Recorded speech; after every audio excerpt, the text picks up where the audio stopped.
Flosstube! Welcome to this video. My name is Anna and I'm here to talk about cross stitch. Today is Saturday, April 3rd. I usually record on Sundays, but this afternoon I'm going to get my COVID vaccine.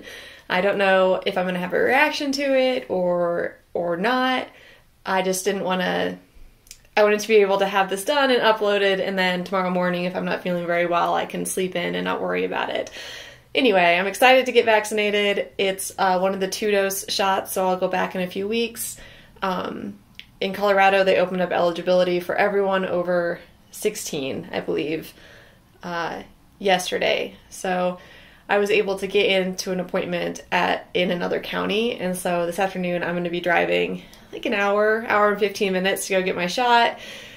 I could have waited and tried to get something closer to home, but so many of the appointment slots fill up so quickly that once I had an appointment, I decided to keep it and just make the drive this afternoon. So it's Saturday, it's beautiful here, it should go smoothly, but anyway, that's why I'm recording now. I also thought about recording last weekend, but since my last video was put up so late, I just didn't have a lot to show. So anyway, today I will show you my whips. I will show you the new start that I made, and there was a bit of a hiccup on that one. And then I will do the giveaway winner. And then I'll show you some of the materials that I've purchased for my mania plans, my mini mania plans. So let's just go ahead and get started. Well, first I will show you that I went ahead and finished my Prairie Schooler into the frame. And I talked for a long time about how I would actually get it so that these can be changed in and out. I thought about trimming around the outside and just having it be flat like a picture, but there's no edge on this frame and there's no mat for it. So it kind of had to have a clean edge. So what I ended up doing is I laced it over a piece of mat board. So I went to Michael's and I bought a big piece of uncut solid mat board. One side is black and one side is white. And then I just cut it into little 4x4 squares, and then I laced it up back here. I've never done any lacing like this before. I think I need quite a bit more practice before I can do something bigger. But on these little ones, I finished it. So I'm excited. It doesn't have a back, but it's thick enough that it just sits like this on my bookshelf. So I finished this, and I also finished April. So let me pull that out really quick. So as you guys know, I keep my projects in tote bags. This particular one I also keep in a big gallon Ziploc bag. This is a needle minder, and my floss rings stick to it when I'm working on it. So anyway, and then these little guys, there we are.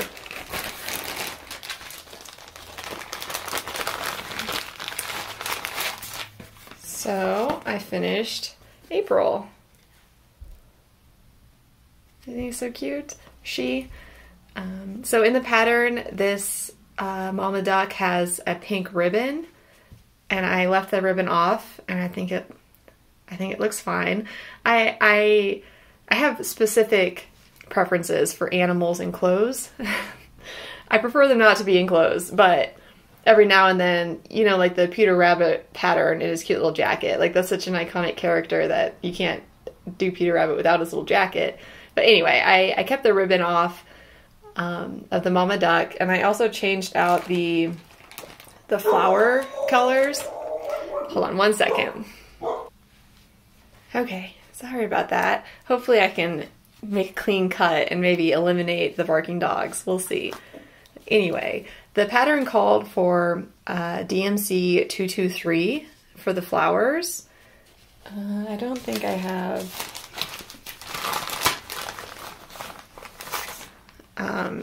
but it was just like a little dusty to me. The whole color palette for both of these patterns is like a really muted sort of 90s vibe, I would say.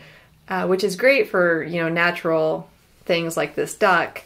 But for things like the flowers, it was a really easy thing just to update that. So instead of using this sort of dusty rose color, I used this purple color. I can't remember the number that I used for it, but it's just like a little bit brighter, and it's kind of washed out right now, but anyway, it's very cute, and it's laced up around this mat board. So after this video, I'll just swap these out, and then I'll have my April ducks on there. I also, along the same lines, let's see if I can grab this. The little baby duckling was supposed to be in this, this darker color, and just on the same ring, same set of colors, there was a lighter yellow, so I just swapped it out and did the lighter yellow for the duckling. Just a really easy, it's not like a color conversion, it's just a really easy way to sort of brighten it up a little bit.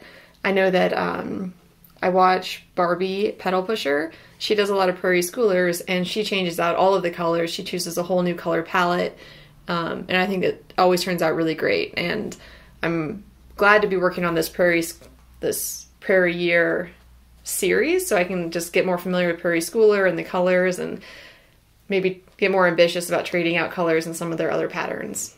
So I have this, and then for April, I will work on the one from May that it's pretty good progress. This is another one where I probably could have traded out the colors to make it a little more updated, but I like them the way they are, and I'll just keep going on this for May. So those are my prairie schoolers. I suppose that counts as an FFO, right? Having these two here. And all of the ones that I have finished, I think this is number 8 that I've finished. And so all the ones that I had finished, I went ahead and I laced them up. And as I said, it will take more practice to get it totally even, but for these little projects, I think that it's good. So I have all those done that I've stitched so far. Okay, other than that prairie schooler, I only worked on a couple other things this month. One of the things that I worked on was my Heaven and Earth Designs full coverage project. It's called Bird Song. It's the mini version. It's artwork by Tatiana Fedorova, and I'm doing it on 18 count Aida. I'm using 2 strands and stitching just over 1 on Aida. And hopefully I show you a picture of the preview and where I was before. I've got a lot of unruly threads today, but here it is now. Wow, it's looking really shadowy and dark all of a sudden. I don't know why. Maybe if I stand back. Anyway, I've been working on this very thick 15 stitch wide diagonal down. After this diagonal's done, I will go back to 10 wide. Just needed to even it up to the corners because of this weird partial column down here on this side. So I've been working in the sky, which has been pretty boring. And then I started on this leaf. One of the reasons it's boring through the sky is because I'm doing a single stitch method. So I pick up my thread and I do the one stitch that's there, maybe 2 or 3 if they're next to each other, but with these patterns, it's typically not chunks of colors. So I'll pick it up and I'll do 1 cross, and then I'll park it in the next spot, and then I'll thread my needle with the next color and do that 1 stitch at a time all the way across and park in the next throughout the diagonal below. Through here is just 2 colors in almost a checkerboard pattern to create this color. And so it's like 1 stitch, change it, 1 stitch, change it, and it's just 2 colors all the way through. So it's a little tedious, but I still enjoy it. This is a great one to work on while we're watching TV or something that I don't need to pay attention to. And then these ones are parked in the next column over. I did not do any more on the sky over here, but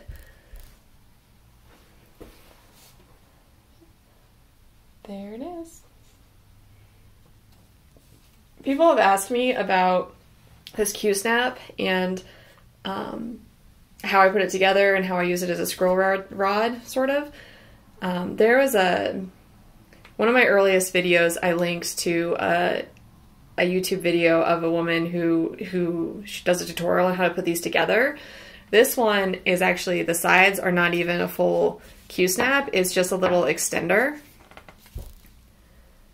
I think it's a 3-inch extender, and that's all the sides are, it's just the corner pieces and this little extender. And then the top bars, I think, are the biggest you can get, plus a 3-inch extender. So it's pretty big. Anyway, it's the season now, it's springtime, so I'm gonna keep working on this one, yeah, in the next month.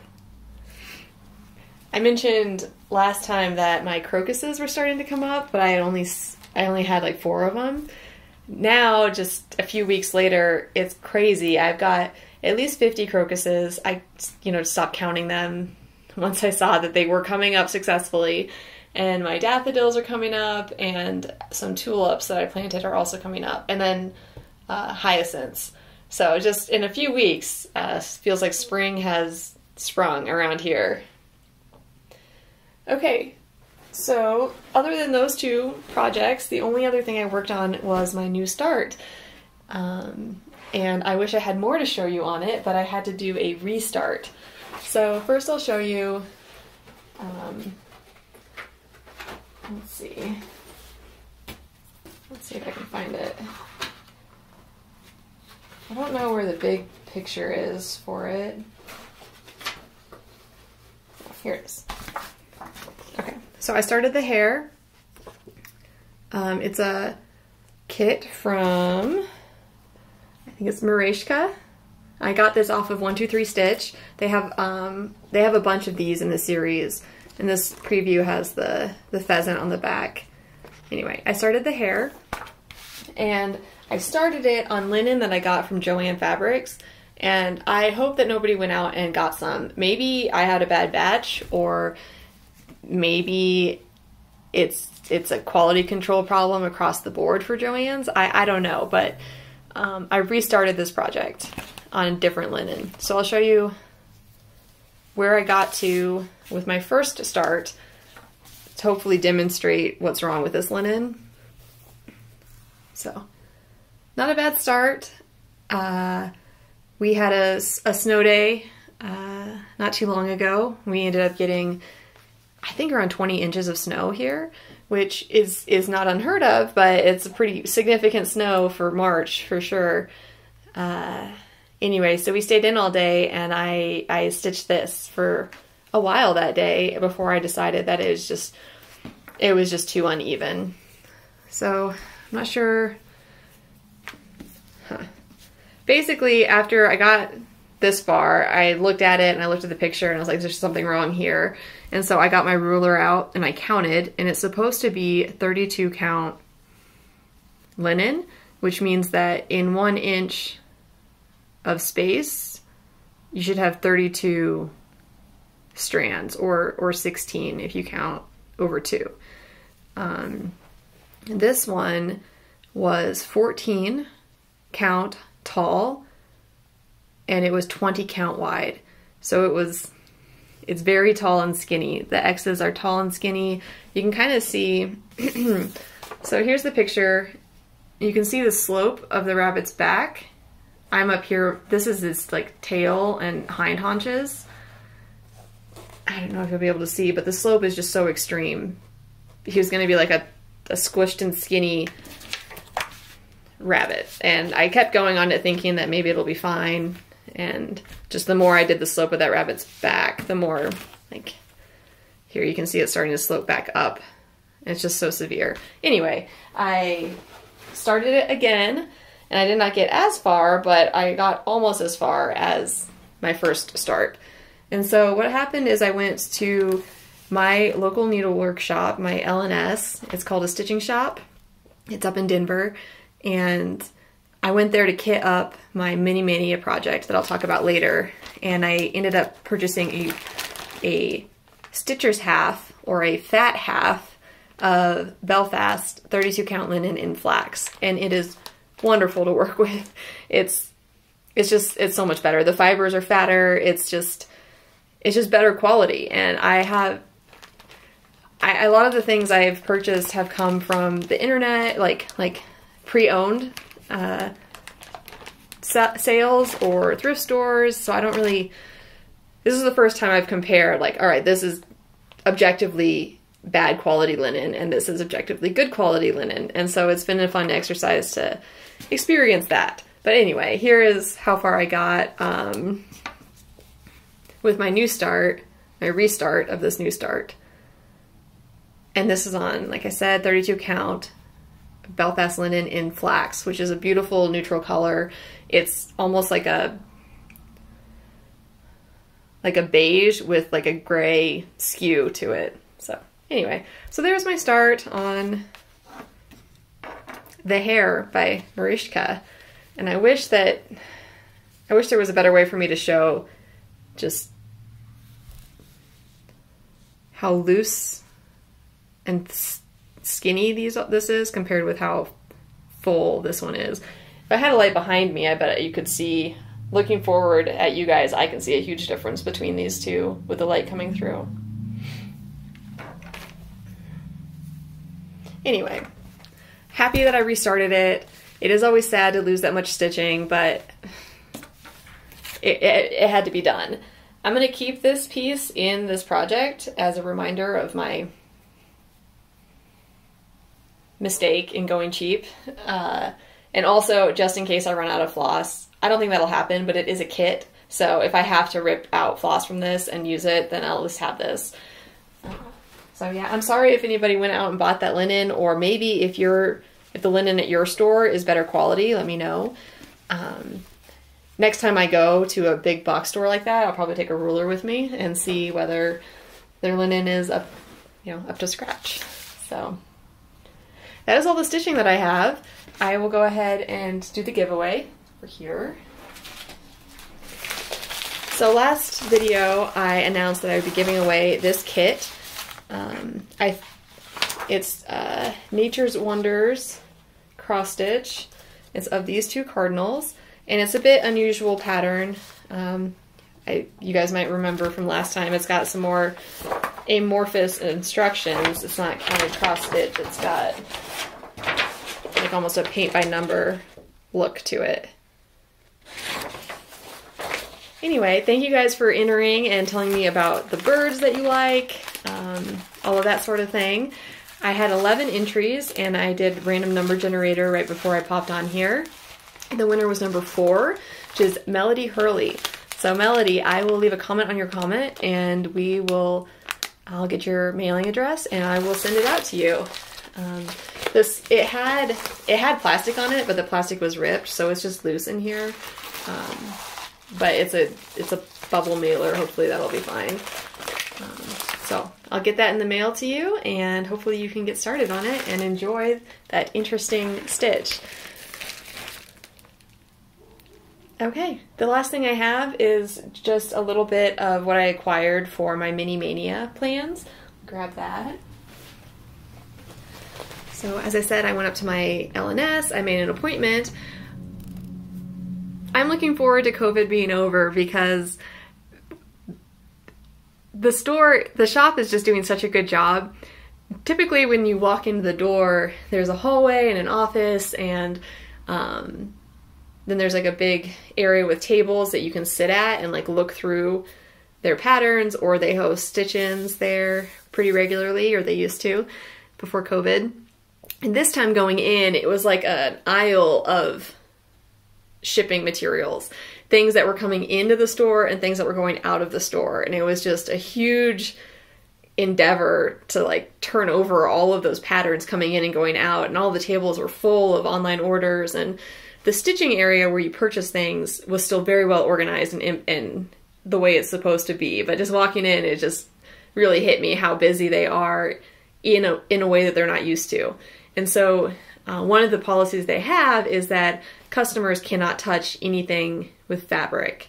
So no flosses, no fabric. I could get my own beads off of the rack because they're in little plastic containers, but for everything else, I had a personal shopper, and she, you know, gathered all the floss for me, and they gave me a lot of attention. I went over my hour limit, my hour appointment time, but I got much of the stuff that I need for this project. So I will just remind you that for Mania this year, which I just recently found out that the Facebook group for Mania is shutting down. This is their last year, and they're not admitting any more members, just because the admins have been doing it for so long and it's taken off so much. But I know that there's still a lot of people, there are other groups, and a lot of people on Instagram are still going to do Mania. So anyway, I chose this 12 Days of Christmas. It's a Jim Shore like artwork, but it's a Mill Hill chart. So there are a lot of beads in here, and there's also some buttons. So someone asked me about the buttons, and I'll just show you really quickly in case you're watching. That's a button, that square right there. There are some other good examples. This heart is a button, and there's a heart here that's a button. Down here, this random square is a button.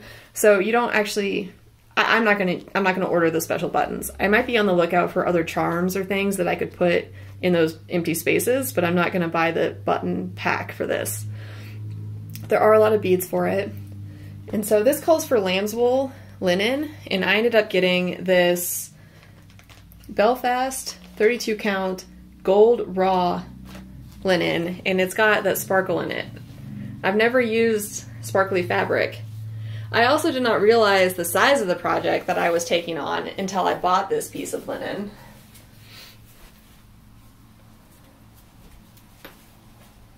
My goodness. I mean, it does have a 3-inch border all the way around, and my personal shopper, I can't remember her name now, I'm sorry, serged the edges for me, and there you can see hopefully you can see the sparkle. So I'm excited to get going on this. I haven't decided on a method. I think I might have to stitch like border one day and then one of the middle sections another day, just so I don't lose my place or spend all my time counting. The border is really subtle, so I think I'm going to change that to metallic, and then I'm going to choose whatever color appears the most in most of them. There's a nice chart back here that shows you like which month which color appears in. So you can see some of them are pretty sparse and some of them appear in every one. So anyway, we're moving forward with that. They didn't have all of the flosses or all of the beads, but they had almost all of them. So I got all of those. There are some beads. These purples are the ones that I'm considering replacing. I went ahead and grabbed them so that I'd have a comparison for like tone, and I don't have a full set of DMC, so it's fine that I've got these extras and I'm not planning to use them. So these purples are the ones that I'm thinking about replacing. In the meantime, though, I have plenty of other colors to go with. And then for the borders, I'm thinking about alternating these. This is 12 strand treasure braid. It's much thicker than like a petite. I'm thinking just one strand will do the job, but we'll see. So maybe do the borders out of these. Yeah, those are my plans. I don't have any specific projects planned for April. I'll probably continue working on Mini Birdsong as my full coverage. I will do that Prairie Schooler Prairie Year for, this is for May. So hopefully I can get this finished and laced to go into my frame for May. And yeah, I'm just so excited that spring is here. Today I'm gonna go to a couple of estate sales before my vaccine appointment. I'm mostly looking for pots for outside to grow more plants in my container garden. And then, and craft supplies if they have them at these estate sales. Then I'll get my vaccine and come home, and I don't know, it's such a beautiful day out. I might do some yard work, or maybe we'll have a bonfire in our fire pit. Just, so many options now that the weather has turned, and I'm just really happy that spring is here and that I am getting vaccinated. My husband's getting vaccinated today too. I hope you guys are finding appointments okay. I know it's been kind of a struggle here for people to sign up, but hopefully everyone sees the light at the end of the tunnel and is excited for summer.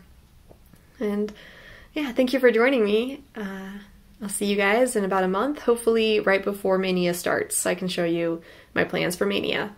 So anyway, happy stitching. Bye.